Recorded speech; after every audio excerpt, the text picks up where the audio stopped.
le Premier ministre Ariel Sharon appelé, c'était une période un peu troublée en Israël, Palestine, et il a appelé les Juifs de France et d'Europe à faire leur montée, leur alia, comme on dit, n'est-ce pas, en Israël. Retour au pays. Retour. Je vais y revenir là-dessus, justement, parce qu'il n'y a pas de retour en réalité. Retour, c'est quand on y a déjà été. Bon, donc ma famille, elle est alsacienne. Hein. J'ai un arbre généalogique qui remonte à la Révolution française pour ce qui est connu.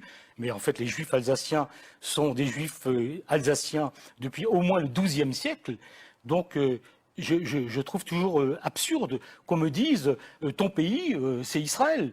Et d'ailleurs, j'ai l'habitude de dire, moi, j'échange mon droit au retour dans ce pays qui n'est pas le mien et contre la possibilité pour un Palestinien qui est né là-bas, mais qui ne peut pas retourner dans son propre pays.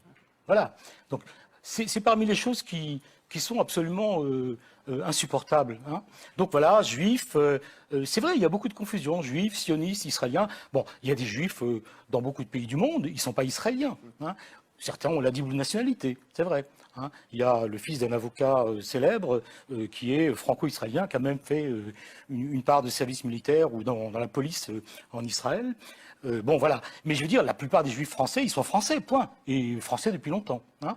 Et le pays dont ils sont citoyens, c'est la France. C'est pas Israël. Hein. D'autant plus qu'effectivement, comme on l'a dit, comme Michel vient de le dire, si les intentions du sionisme étaient peut-être louables au départ, on peut dire que, inévitablement, le sionisme ne pouvait construire un État que sur la base d'une expropriation, et ça se continue tous les jours, actuellement, sous nos yeux, à Jérusalem, en Cisjordanie, sans parler de Gaza, qui crève dans un blocus criminel.